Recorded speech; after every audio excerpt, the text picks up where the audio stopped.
it felt very awkward to just sit up here and let Don leave. So did the full circle. Santi and Eric, thank you so much for joining me today. And the title of this is What Comes After Breakout Success. But I think it's important to talk about early days, right?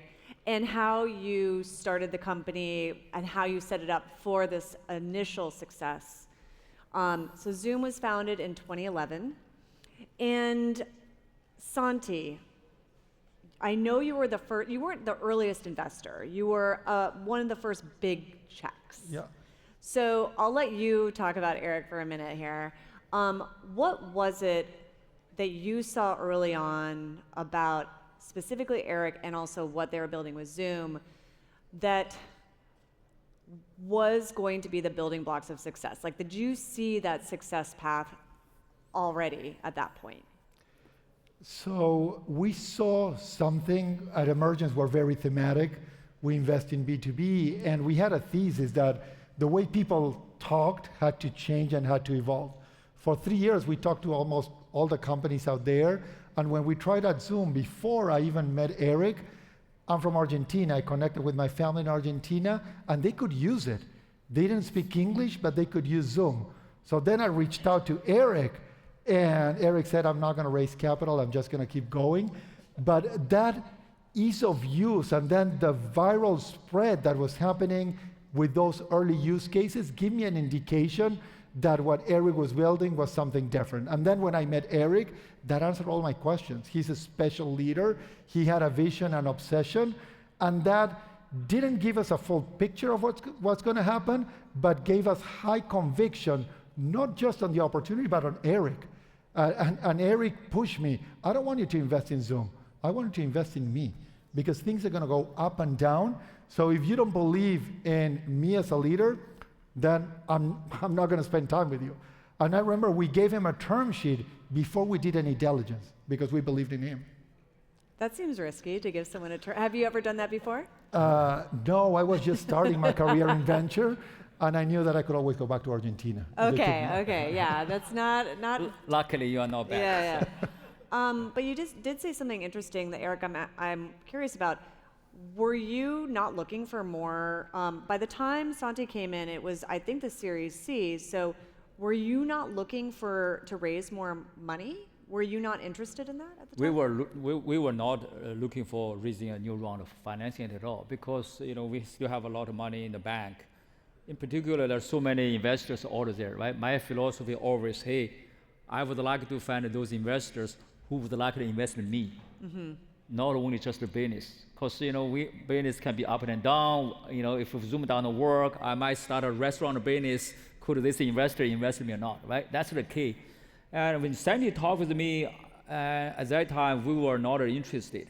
But we have a few launch a conversation together. I feel like, wow, it's amazing. Immigrant from Argentina, we all like playing soccer.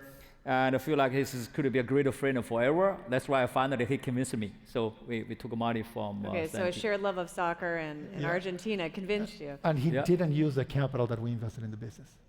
Oh, okay. So you didn't use it at all? That's a mistake. We should.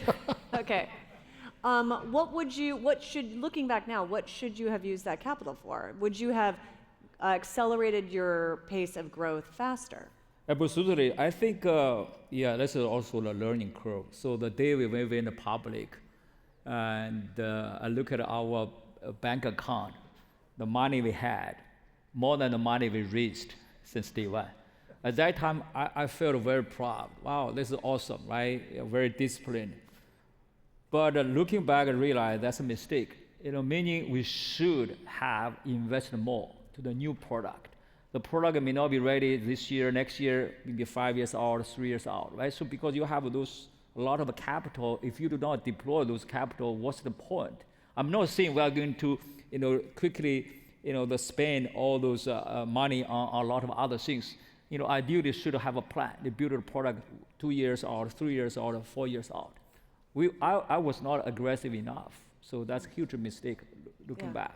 So would that be, it sounds like your advice to founders today, that they should spend all of it and not all. What's the level I there? think first of all, make sure don't run out of money, right? So that's the worst thing. So I think you gotta look at where you want to double down, and not only this year. At least I think another mistake I made actually at that time, I was just focusing on 2-year plan. Every 2 year have a new service. Looking back, that's wrong. Right? You need to have a 3-year or 5 years plan. If you have enough capital, build something may not be ready in 2 years, could be 3 years, 4 years. I think that's kind of advice if I can. So Yeah. To be fair, what I add to that is that you had a plan, you had products that you were planning to launch, but then this thing called COVID happened, and you had to focus on keeping the world running. And that delayed a lot of like Act 2, Act 3, and Act 4. for sure, yeah. Well, I want to talk, before we get to the COVID, because that is a big part of the Zoom story, I do want to talk about when you went public, and you mentioned that. That was quite the debut. I think that it surged up maybe 80%. I think it settled for that day up 72%. So not everyone gets that experience. What were you thinking in that moment? Was it, I should have done this earlier? Great questions. Well, maybe actually a little bit of personal story, because I moved to the Silicon Valley in 1997. At that time, the dot-com, I think era. And I sort of had a dream, which is to build a NASDAQ public company. When I was 27, 28 years old. I do not know what I'm going to do in the future, but that's my plans. That's the reason why when I started the company and after I get the team and talk with the engineers, we set up a goal to be a NASDAQ public company in 10 years. Our internal target by 2021, we would become a NASDAQ public company. I also made the thing easier. I told our team, even today, if anyone give us an offer, that's $1 billion offer, even if we do not have anything, we are going to say no. The reason why is really not about the money, about the something else. Read about the moment we can go to New York, ring the bell to become a NASDAQ public company. That's our number one goal. Whenever we are ready, we want to do that. By 2018 timeframe, we had a board meeting, Santi, all the mission. Hey, look at your growth rate, look at your customer base on revenue, you are ready. Okay, great, let's go public. That's 2 years ahead of our internal target. So you're ahead. And Santi, did he articulate that to you in the early days? Was that a known, like you knew that there was clock ticking, that if you invested this, that it was probably going to be a publicly traded company? No, this is news to me. Oh, okay. By the way, that's my highlight, seriously, right? You flew to New York with your family, all the employees, with all the early investors, supporters, right? I stand next to the great CEO and NASDAQ CEO, Adina. I stand together to ring the bell. I think this is probably the best moment in my career. Yeah. So, Well, it sounds earlier is better for sure. We are not ready. I mean, it's interesting because when I speak to a lot of founders and they talk about an exit or an IPO, it's not that they have necessarily like dollar signs in their vision, but that's a big piece of it. But what I'm hearing from you, almost it was like a personal achievement.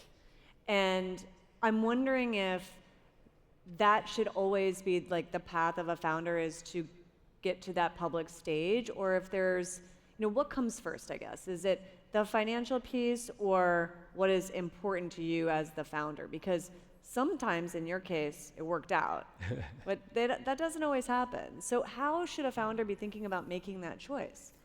Well, I would say every company is different. Every founder's journey also is different. Like if I was 25, I may not want to go public and build something quickly, maybe sell the company, absolutely okay, because you have all the time build a second company, third company, or you can all the way build a greater IPO company, that's okay. I would say it's more like, there's no one-size-fits-all approach, because when I started a company, I was already 41 years old. I know actually it's hard to have another chance to start another company, go public. That's kind of, it's my personal story. Again, I feel like every founder, you just ask yourself, what's the most important milestone, for you want to achieve next? Either the sell the company or join forces with others or go public. I think either way is okay. So. Santi, do you agree with that advice? Particularly for now. I mean, obviously things shift. We do happen to have a bit of an IPO window right now. Yeah, I think, I've been doing this for 15 years, so I'm pretty new to venture still. And what I would say is that you need to be honest with yourselves when you're starting a company. Because I don't think there's a right or wrong answer. If you want to take a company public, then know that it's going to be hard. If you want to start a company and sell it on the way, you can make some money. But those decisions matter, because if you want to sell a company in 3 years and you bring in capital, telling them that you're going to take a company public, along the way you might get replaced as a CEO. So you should know what you want and partner with people who are aligned with that vision. And then if those people are aligned and you share values, along the way things happen. Not everything works as planned. You can have conversation with those trusted advisors, board members who eventually become friends, and you can make the right decision for that moment. Mm-hmm. Yeah. Yeah. Another way to look at this, whatever the way to make the founders happy, just to pursue that, right? You know, you sell a company today or tomorrow or go public. You know, you are so right, Santi. You got to be honest to yourself. So. Yeah. Well, I know that the target that you had was 2021, but you went public in 2019. Why was the timing right then? I think a few things. Number one thing is, if you want to go public, make sure you have a very, very sustainable, predictable business model, right? Otherwise, you go public, you do not know the revenue is up and down, right? So you can, we did that for a few years already. We can forecast the next quarter, next 2 quarter revenue is very, very accurate. So meaning the business model is very solid. That's number one thing. Number two thing is, really look at it from, the future, right? So why you want to go public, right? Because we have a lot of enterprise customer, because quite often our sales cycle was very long, because those enterprise customers mentioned, hey, do you have enough cash in the bank? Do you have any problems, right? Every time we spend all the time talking about that. To be public certainly will help us, gain more traction, for enterprise customers. That's another reason, better for customers. And at the same time, I want to make sure our investors are happy as well. So, yeah. There you go. I should mention that we are going to open it up to Q&A in about 10 minutes, so you get a chance to ask Santi or Eric a question. And when you do that, you'll just line up over to the mic. But I have a few more for you first. So you talked about this moment when you went public. And I'm wondering, and obviously it was like a big moment for you personally, and how long did that feeling last, and when did you start getting nervous about being, the stakes are higher, right? So when did that happen? The next day? No, very, very good questions. Even the 2 or 3 years, because internally we already set up a target to go public, right? But at the same time, I did communicate with our employees. To go public, to celebrate, that's just one moment. The most important thing is enjoy the process. I worked so hard for 1 year, 2 years, 8 or 19 years, finally go public. Guess what? You cannot celebrate for a few days or weeks, right? This is probably celebrated at the most 1 day, right? After that, you still need to go back to work, right? That's why I told our team, let's enjoy the process. When it comes to celebration, just 1 day. I remember we were in New York Thursday. I flew back Friday afternoon in downtown San Jose. We had a party. Monday morning, we're back to work. Yeah. That's it. So essentially, the goal is to enjoy the process of going to be a public company. But if you really become a public company, so what? You still need to work, right? So the process is more important than that moment to go public. Right. The moment is more of a celebration of the process. Yeah. Just celebrate 1 day at the most. So. Did you still reach out, and do you still reach out to Santi, though, since you've gone public as an advisor? I call him every day for everything. So. Okay, for everything. We become friends, and that's one of my biggest treasures of this last 10 years working with Eric and the team. He's more of my brother, so seriously. Okay. That's another reason why when I look at investors, my criteria is, can I make this investor as my lifelong friend forever or not? That's really my personal criteria. Otherwise, I'm not going to take the money from those investors. Yeah. Well, then COVID happened. And I was looking at actually the stock chart of Zoom today, and to refresh my memory, And it's up since it was its debut, but man, that was like a big mountain in there, and that was really reflecting the interest and use of Zoom during COVID. What was that moment like? Because you talked about a little bit earlier, like you wish you had spent more of your money in a plan. But to Santi's point, once COVID happened, it was full focus on basically delivering the product. So you clearly saw the stock go way up and use case go up, but it sounds like potentially at the detriment of working on future products. Is that the case? Or is that the correct assumption? Yeah, by and large, yeah, that was the case, because our company value is just one word, which is care. We care about the community, customer, company, teammates, as well as ourselves, right? So ultimately, our goal is to build a product to delight our customers, to help the world, make the world a better place. Every day we talk about that.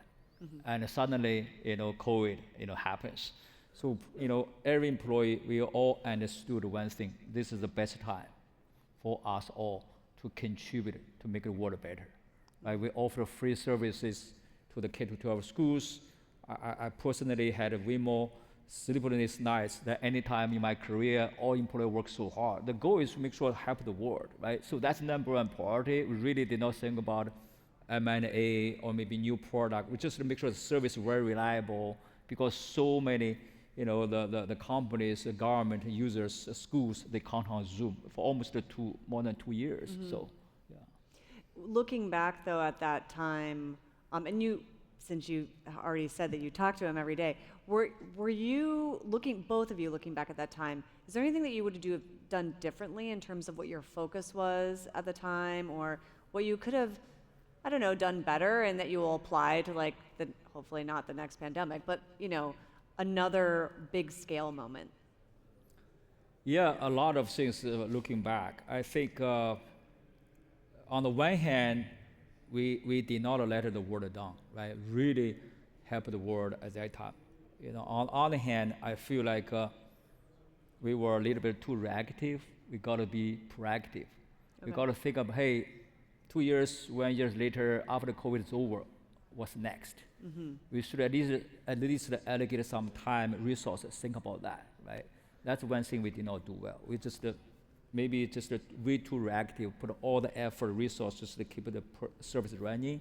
But after 2 years, realize, at that time, market cap, is very high. Why not leverage that to acquire a few other businesses? We did not do that. And so, meaning we got to do balance. I think we did not balance well. That's one thing. Another thing is, at that time, I think maybe that's a mistake, because when I have sort of a little bit of different philosophy when it comes to hiring leaders. And when I started, normally I do not like to hire those VPs, SVPs from other bigger company. I'd like to hire those very young leaders with potential. They can grow themselves along with the company growth.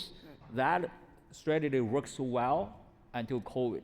Because during COVID, your revenue is 300% growth. Yeah. Look at our leaders, myself included, we are not 3 times better, right? At that time, I realized if we have a team, know how to further scale the business is much better. Because on the one hand, we are reactive. On the other hand, how to be proactive, we do not have that experience. And I would say specifically on looking back, it's easy to say it, but back then it was hard. If we could have created a small team to work on products as we were supporting the world, that would have helped. And also, we hired a lot of people, and we probably didn't give those people the right onboarding into the Zoom culture. Out of all the companies that I've worked with over the last 15 years, Zoom has a very unique culture of getting things done, no politics, just do the right thing. And when you hire thousands of people in a short period of time, you're not meeting everyone, then that creates some dilution of that culture, which is natural. And especially if you're so busy doing other things, you can't overcome that dilution.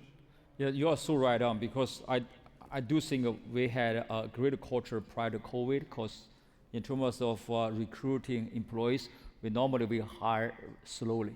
But during COVID, within a 18 months window, we hired more than 6,000 people. Wow. the culture was completely broken. Yeah. So have you been able to repair that culture, and what does that look like We right are now? almost there. Okay. So, yeah. So what have you done to bring it back to what your original vision was in terms of the culture that you wanted to have for the company? Number one thing is, make sure you focus on our corporate culture is deliver happiness, right? I do all I can make our employee happy, all employee to make a customer happy, focus on culture and value, and just look at each employee, right? We got to talk about that, manage the, measure the performance. Ultimately, every time we interact with the customer, based on customer feedback, which team doing well, which employee did not, do well. I think it takes some time. So that's kind of there's no, one way, say within a few days you can bring your company culture back. It took us already a few years now. So again, we're almost there. So Yeah, almost there.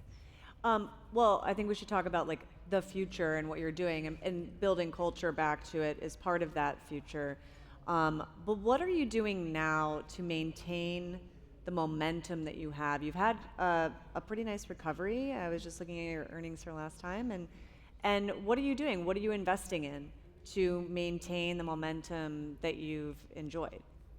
AI, and AI. Yeah. So AI is driving me crazy. So I every morning we have a 3 hours e-staff meeting every morning. Today in the morning we have a huge debate, at our e-staff meeting about our AI strategy, priorities, messages, and which product should double down, which product we should take a step back, where we should do differently, everything around AI. Essentially our goal is really build like a digital assistant, a digital twin, how to build an AI first work platform to change the way we live and work. We are not there yet, but a lot of opportunities. But at the same time, we have the installed base of a product, how to evolve every product interface to be the AI first interface, right? I think that's kind of the challenge, at the same time also the opportunity for us. So. I see. I remember the virtual background moment that enabled all of us to turn our cameras on when we were not in the office. I feel the AI companion has created that impact for me. I'm on AI companion all the time, and I know that you still want to keep on pushing that, but for me, that's my office now. It's not the virtual background anymore, it's that AI companion. That You're so right, like to be a public company, every quarter you have an earning call. I do not think any CEO like that experience. You either record the audio or read the script during the earning call. And we leverage our technology, use the Zoom AI clips to create an AI avatar over the past 2 earning calls. Essentially, I just, during the Zoom webinar, I just play my AI avatar. I did not record any script. Oh, wow. I did not read any script. Even last month for our user conference, which is the annual user conference, Zoomtopia, I did not prepare either because I sent my digital twin to talk to the audience.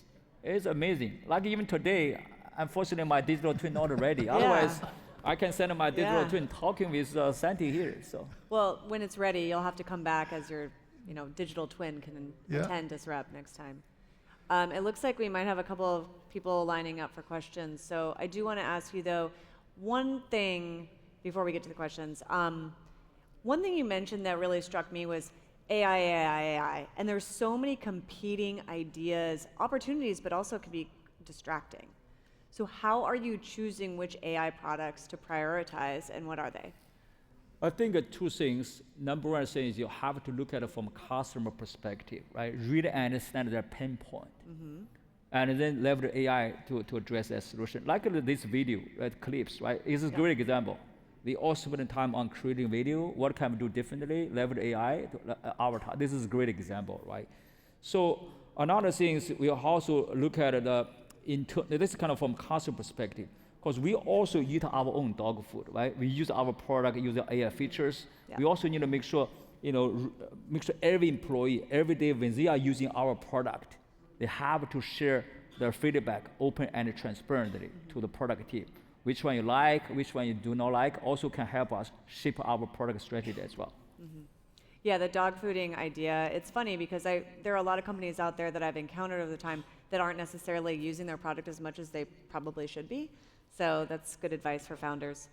Well, it looks like there's at least one person right up there. Do you have a question? Yes, and just say who you are.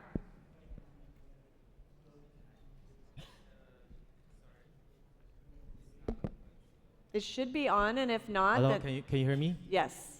Hi. Hi, I'm Ernie from namecar.ai. We build AI matchmaking API.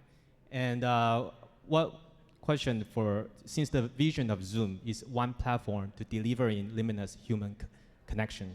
So you mentioned about AI. So I wonder, what's your vision for Zoom in the era of generative AI? How to unlock the potential of generative AI to connect real human beings?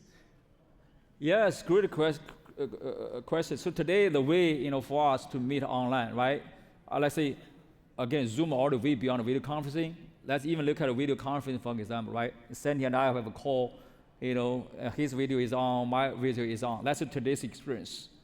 Eventually, and as I mentioned, he can, for sure, even with AI, we can make the experience better, like a summary, a lot of things. We already have that. And down the road, for the meetings, Santi may not want to join. He can send his digital assistant to join, right? That's step one. Step two, really about a digital twin. Let's say you and I are working together to negotiate a contract, right? And you and I today, we need to get on a Zoom call, right? Probably spend like 45 minutes. Eventually, you can send your digital twin. I can send my digital twin to work together to come up with a plan first, and then you and I can, send the contract, right? That's a great use case. Another use case, really look at the, again, Zoom is beyond video conferencing. We have a lot of other collaboration services as well. How to leverage AI? Every morning, I hate checking my emails. I do not look at all those chat messages. Ideally, my AI assistant can help me. Every morning when I wake up, I talk with Zoom AI company. How many emails do I have? How many chat messages do I have? What should I do next? My AI companion tell me, Eric, you have 100 emails. I already deleted 90 of them. You only need to look at the 10. 80 emails already drafted response ready. Only 2, I do not know what to do. You got to focus on that. Like something like that. My digital assistant, we have you have a phone solution, contact center, and whiteboard, Zoom docs, everything. Today, I need to manually, focus on all those the product to get work done. Eventually, AI will help. So that's kind of our vision. So. Great, thank you. Yeah. By the way, by doing that, we do not need to work for 5 days a week anymore, right? All of us, 5 years out, maybe 3 days or 4 days. So that's a goal. So. Nice. Love it. Thank you so much. Yeah, if you could pass it to the next person right there. Thank you. Hi. I should ask, I have 2 questions for both Santi and Eric. Should I ask all at once or just one? Why don't you just ask them, and then hopefully we can fit in at least 1 or 2 more questions Perfect. before then. Yeah. First of all, Eric, thank you so much for Zoom. We're using it every day for our work. So when you were scaling Zoom, how did you identify the right core problem to keep solving as the company grew? And how do you avoid getting distracted by secondary opportunities? Yes, great question. I think, again, you have to look at everything from a customer perspective, right? Because every day, so many challenges and opportunities. Internally, again, we start from a customer side. We really do not focus on the feature request from a customer. Really want to understand what's the pain point from customer. And we analyze what's the root cause and what's the solution.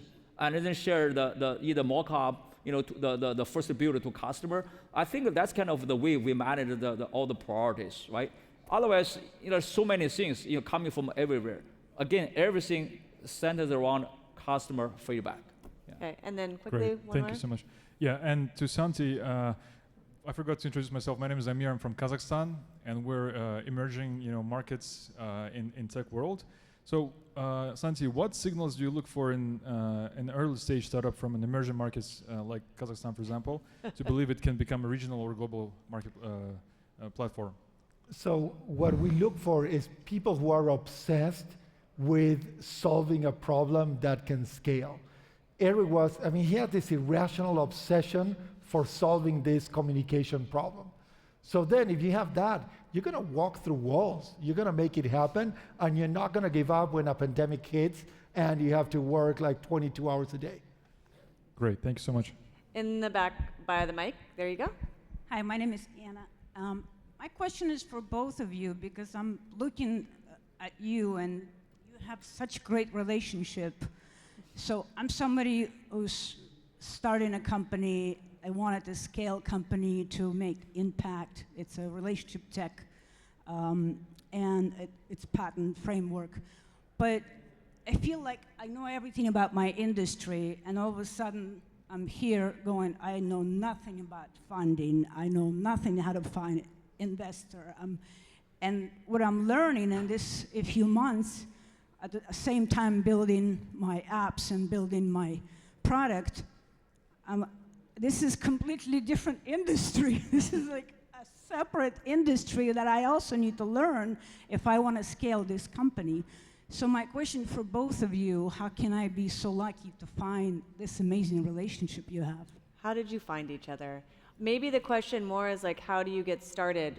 Going to Disrupt and meeting a bunch of people is one way. Yes. But how do you get? Yeah, I had to plug it. How do you get started in such an overwhelming thing when you're focused on building the tech and finding the right people? I can share how I do it. I have a vision of what I want to be doing my next 10 years, and then I try to find people who are aligned with that vision.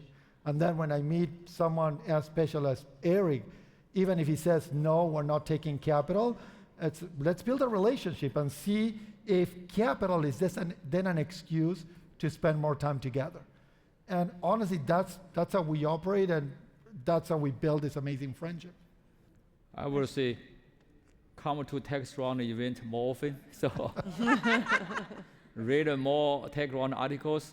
But anyway, the kidding aside, seriously, let's say, when you read the TechCrunch articles, quite often you see who are the investors, who are the entrepreneurs.